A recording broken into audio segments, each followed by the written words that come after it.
Assalamualaikum warahmatullahi wabarakatuh. Perkenalkan, nama saya Nunung Nurhayati SPD. Saya mahasiswa PPG dari Universitas PGRI Semarang Angkatan 1 tahun 2022.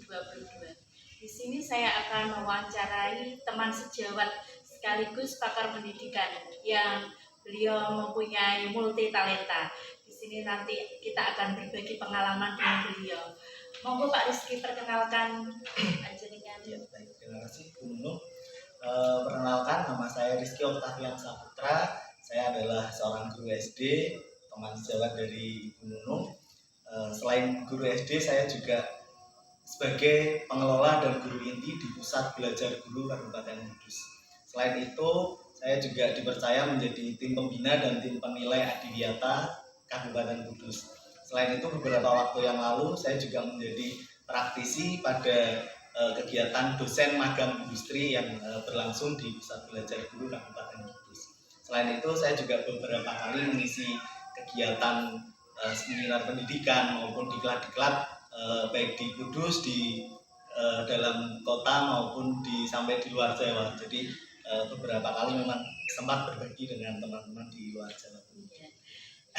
Terima kasih ya Pak, sudah meluangkan waktu untuk saya karena begitu banyak kegiatan yang jenengan geluti sehingga menyita waktu dan bersedia untuk saya wawancarai. Terima kasih.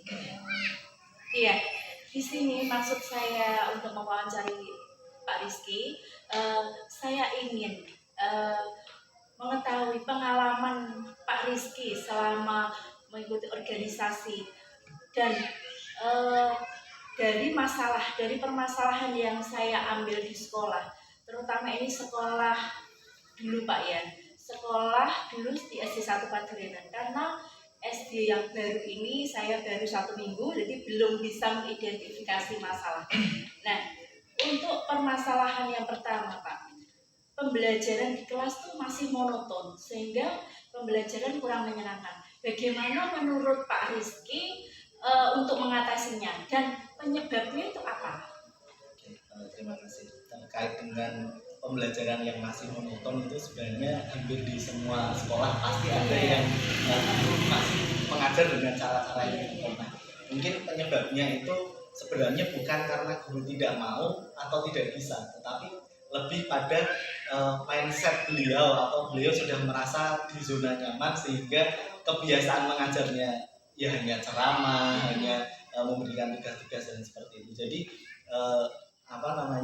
bukan karena guru tersebut tidak bisa atau tidak mau, tapi karena mungkin sudah terlalu nyaman berada pada posisi tersebut. Nah, mungkin solusi yang bisa kita ambil adalah memang kita di sekolah itu bisa sering di-refresh, semacam bergantian tugas mengajarnya. Biasanya mungkin di kelas 1 bisa berganti di kelas yang lain. Jadi ketika si guru tersebut mendapatkan tugas dengan situasi yang baru, pastinya beliaunya akan tertata dan mungkin akan lebih berkreasi lagi dan berinovasi dalam mengajar. Jadi tidak monoton lagi. Peralihan itu dilakukan berapa, atau 1 semester atau mungkin 1 tahun atau ya minimal 1 tahun ya, karena kalau baru 1 semester kemudian diganti lagi nanti juga proses kita identifikasi di kelas permasalahan dan sebagainya juga kurang maksimal. Ya, yang kedua Pak ya, sini masih ada siswa yang belum memahami makna suatu kalimat. Jadi jika diberi pertanyaan itu dia tidak tahu jawabannya karena tidak paham pertanyaannya itu apa. Nah, bagaimana cara mengatasinya dan penyebabnya itu apa? Ya, mungkin kalau hal tersebut kembali lagi ke permasalahan awal tadi, ketika guru itu mengajarnya hanya dengan satu model yang monoton tadi, hanya ceramah dan penugasan saja, maka anak-anak pun akan kreativitasnya juga akan terbatasi. Berbeda ketika kita membiarkan anak-anak itu bereksplorasi dengan lingkungan, dengan sumber belajar yang ada di sekolah, maka nanti pelan-pelan ketika kita pancing dengan sebuah pertanyaan, kita pancing dengan sebuah permasalahan, maka anak-anak tersebut juga akan muncul ide kreatif dan inovatif dari anak-anak itu sendiri. Ya, betul Pak. Di sini juga ada permasalahan Pak. Siswa itu kelas 6 sampai kelas 6 itu masih belum hafal perkalian. Padahal itu guru sudah berkali-kali misalkan melatih setiap awal pembelajaran mungkin menghafalkan gitu. Apakah itu efektif atau tidak, atau cara apa lagi yang bisa dilakukan terutama kelas 6 ini Pak ya? Bagaimana? Kalau yang namanya matematika ya, Iya. itu dari zaman saya sekolah sampai hari ini pun masih menjadi momok. Iya. Seperti yang disampaikan oleh teorinya dari Piaget itu, jadi memang ketika belajar matematika itu anak tidak bisa langsung kita berikan sesuatu yang abstrak. Misalkan kita langsung mengajarkan perkalian 3 kali 3 sama dengan 9, itu mungkin dari awal mereka pemahamannya akan masih abstrak seperti itu, pemahamannya akan tidak bisa maksimal. Berbeda dengan ketika kita mulai dari sesuatu hal yang konkret, yang nyata, dulu benar-benar melakukan latihan penghitungan atau belajar matematika itu mulai dari sesuatu yang nyata dan bisa dibuat semenyenangkan mungkin. Jadi memang itu kembali lagi ke guru, tantangan guru yang benar-benar harus kreatif, inovatif dalam menciptakan sebuah pembelajaran supaya pemahaman anak itu bisa berarti dimulai dari kelas rendah dulu ya. Iya, jadi belajar kan proses, nggak Iya. bisa kita langsung kelas 6 harus bisa semuanya. Iya. Jadi semuanya harus melalui proses yang bertahap. Iya, terima kasih ya Pak. Nah, ini Pak, kendala untuk mengenali sebuah gejala ABK Pak, anak berkebutuhan khusus. Ini terkadang guru ini kesulitan. Apakah ini anak termasuk ABK atau tidak?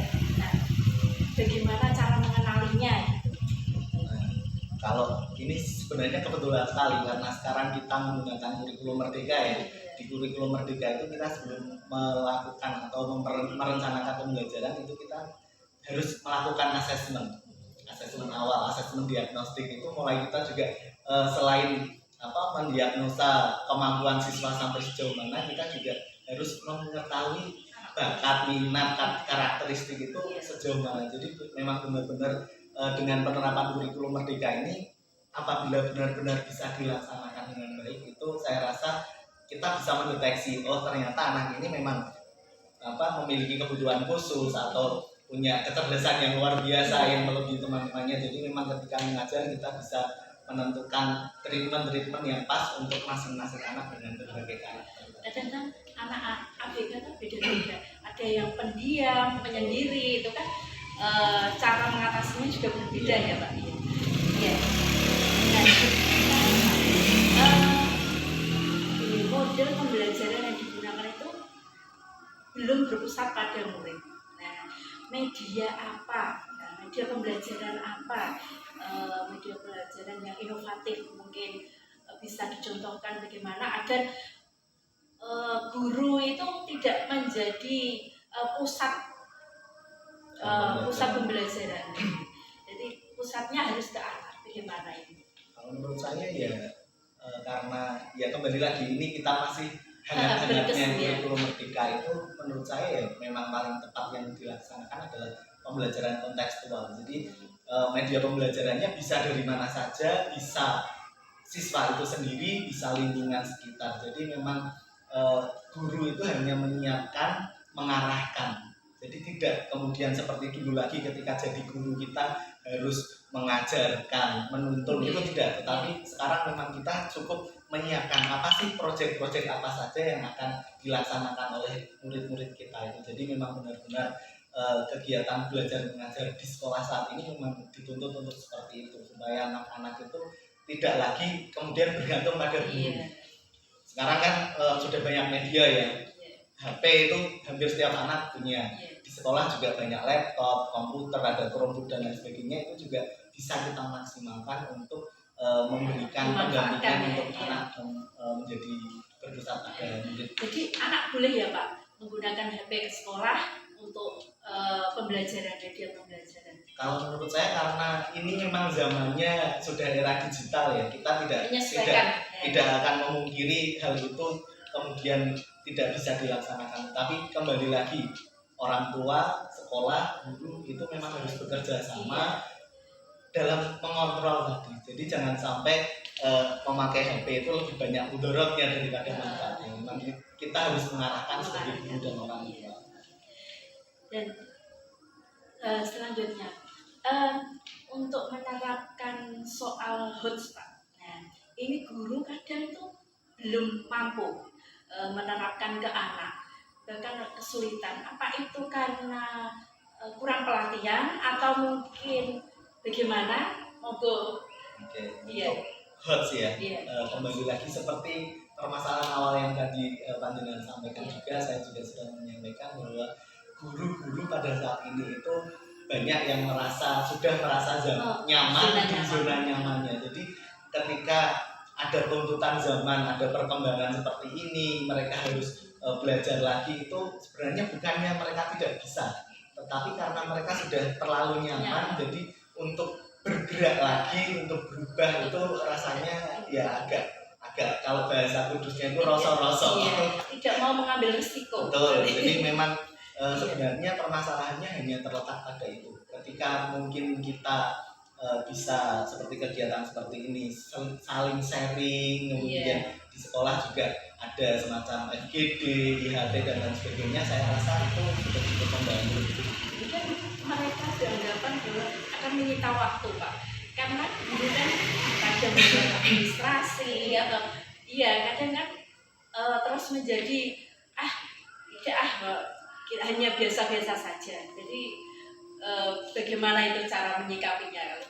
Ya tadi karena beliaunya sudah berada di zona nyaman, jadi memang tugas kita sebenarnya seperti guru penggerak, kemudian dan lain sebagainya, itu memang tugasnya adalah kita menggerakkan teman-teman supaya mindsetnya itu enggak monoton seperti itu. Kita harus berubah karena zaman itu selalu berubah. Jadi kita tetap harus mengikuti perkembangan zaman. Jangan saya dulu jadi guru seperti ini ya hari ini masih tetap seperti ini, jangan. Kita harus tetap mengikuti perkembangan zaman. Nah, ini yang terakhir Pak ya. Di sekolah tuh tidak punya sarana prasarana teknologi ya, proyektor atau mungkin tidak ada Chromebook atau apa. Nah, ini harus menuntut anak harus menguasai. Ini bagaimana solusinya? Mungkin dari guru atau dari sekolah ini seharusnya bagaimana untuk menyikapinya? Indonesia itu kan macam-macam ya, nggak semuanya Jawa, nggak semuanya Jakarta, nggak semuanya kayak di Kudus yang hampir semuanya ada ya. Kalau kita kemarin saya mengisi kegiatan di Kabupaten Kusi Banyuasin, di sana bahkan sinyal HP saja agak susah. Nah itu ketika kita melakukan pembelajaran harus menggunakan teknologi, itu sangat tidak mungkin. Tetapi yang namanya pembelajaran yang berdampak, bermakna, itu menurut saya tidak harus menggunakan teknologi. Meskipun sekarang eranya digital, tapi itu tidak merupakan sebuah keharusan. Seperti yang saya sampaikan di awal tadi, pembelajaran kontekstual saat ini menurut saya lebih cocok dan lebih bisa diterapkan kepada semua wilayah, terutama di wilayah Indonesia yang masih sarana dan prasarannya kurang begitu terpenuhi. Karena yang namanya sumber belajar itu kalau misalkan kayak di kota, kita pengen melihat hutan, nggak mungkin di kota ada hutan. Tapi anak-anak kota itu punya gawai, punya gadget yang bisa dimanfaatkan. Tetapi anak-anak yang memang di pedesaan, kita bisa belajar langsung dari alam, dari hutan dan sebagainya. Disesuaikan dengan lingkungan. Misalkan belajar ekonomi, anak-anak bisa kita ajak ke pasar desa yang terdekat dengan sekolah. Di sana anak-anak pasti bisa belajar banyak terkait dengan matematika, hitung-hitungan uangnya, kemudian berbagai macam profesi dan lain sebagainya. Jadi sumber belajar itu tidak melulu berbau teknologi, tapi lingkungan sekitar, alam itu bisa menjadi sumber belajar yang sangat. Guru juga harus inovatif ya Pak, menciptakan alat peraga atau mungkin media. Jadi kembali lagi ke gurunya. Terima kasih Pak, banyak manfaat pada kali ini. Nanti dari paparan Pak Rizky nanti akan saya simpulkan dan saya tuangkan di LK1. Terima kasih Pak Rizky. Demikian wawancara saya dengan Pak Rizky Octavian MPD.